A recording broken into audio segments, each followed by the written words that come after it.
ഈ പ്രയോറിറ്റി എന്ന് പറയുന്നത് നമ്മൾക്ക് ഓരോ കണക്ഷൻസ് ഉണ്ടാവും. അതിൽ ഏറ്റവും ടോപ്പിൽ നിൽക്കുന്നവർക്ക് നമ്മൾ കൂടുതലായിട്ട് എന്തും കൊടുക്കുക, അവർക്ക് എപ്പോഴും അവൈലബിൾ ആയി കൊടുക്കുക, അവരെന്താണോ ആവശ്യപ്പെടുന്നത് അത് നേടിക്കൊടുക്കുക.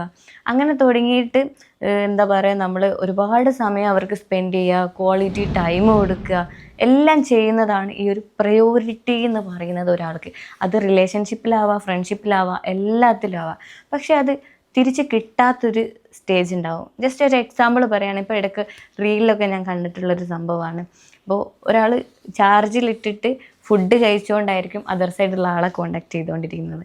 അപ്പോൾ ഇപ്പുറത്തുള്ള ആൾ പറയാണ്, ചിലപ്പോൾ അതിൽ ചാർജ് കുറച്ചെങ്കിലും ഉണ്ടാവും, ഈ വിളിക്കുന്ന ആളെ ഇതിൽ ചിലപ്പോൾ കുറഞ്ഞ് പെർസെൻറ്റേജ് മാത്രമേ ഉണ്ടാവുള്ളൂ.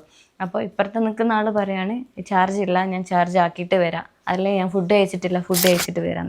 ഇപ്പുറത്തെ ആൾ ഇതെല്ലാം ചെയ്തുകൊണ്ടാണ് ആളെ വിളിച്ചുകൊണ്ടിരിക്കുന്നതും മറ്റേ ആൾ പ്രയോറിറ്റി കൊടുക്കാത്തത് കൊണ്ടാണ് ഈ രീതിയിൽ സംസാരിക്കുന്നതും. ജസ്റ്റ് ഒരു എക്സാമ്പിൾ മാത്രമാണ്.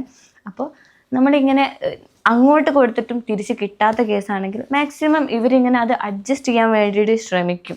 പക്ഷെ പിന്നെ പതിയെ അത് നമുക്ക് തിരിച്ചറിയുന്ന ഒരു സമയത്ത് നമ്മൾ മനസ്സിലാക്കും എല്ലാം വെറുതെ ആയിരുന്നു എന്നുള്ളത്. അപ്പോൾ നേരത്തെ തന്നെ ഈ കാര്യങ്ങളൊക്കെ മനസ്സിലാക്കി കഴിഞ്ഞാൽ നമുക്ക് കൂടുതൽ ടെൻഷൻ എടുക്കേണ്ട ആവശ്യം വരില്ല. കൂടുതൽ വീഡിയോസിനായി പേജ് ഫോളോ ചെയ്യാം.